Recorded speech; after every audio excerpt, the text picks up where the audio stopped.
మేము శ్రేష్టమైన నమ్మకస్తులు అని చేస్తున్నాం. తండ్రి ఆయన మంచి జ్ఞానాన్ని మంచి ఆలోచనమని తండ్రి ఆయన ఇప్పుడు వాక్యం చెప్పబోతుండగా మంచి జ్ఞానాన్ని ఇవ్వని యేసు వారి పెట్ట ప్రాణం ఇప్పుడు మనం చెప్పుకోయే పాఠం పేరు మంచి స్నేహితుని లక్షణాలు.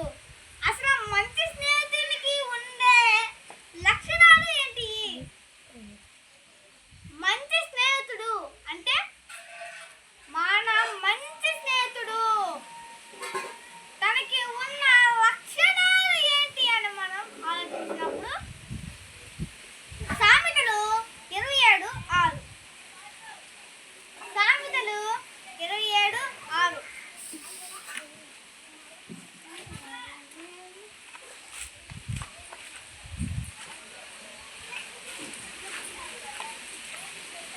సామెతలు 27వ అధ్యాయం 6వ వచనం. సామెతలు 27వ అధ్యాయం 6వ వచనం.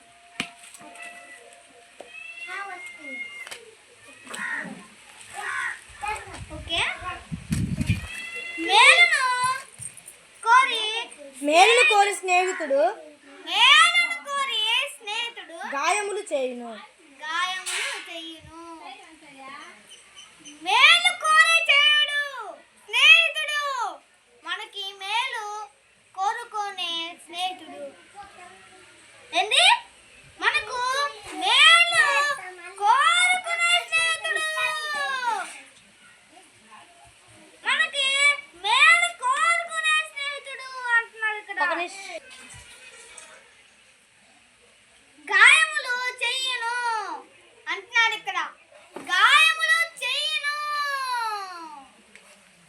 నెక్స్ట్ సామెతలు 27:17. సామెతలు 27:17. వివేకమును పుట్టించును. ఇనుము చేత ఇనుము పదునగును. ఇనుము పదునగును. ఇనుము చేత ఇనుము పదునగును అంటాడు. అట్లు ఒకడు తన చెలికానికి వివేకము పుట్టించును. వివేకము పుట్టిస్తున్నాడు.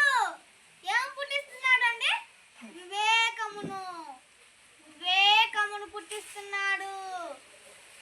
వివేకమును. నెక్స్ట్ సామెతలు 17:7. సామెతలు 17వ అధ్యాయం 17వ అధ్యాయం 7వ వచనం. అన్ని అహంకారముగా అహంకారం ఉన్నవాడు మాట్లాడు బుద్ధి లేని వానికి తగదు. అబద్ధమాడుట అధిపతికి బొత్తిగా తగదు.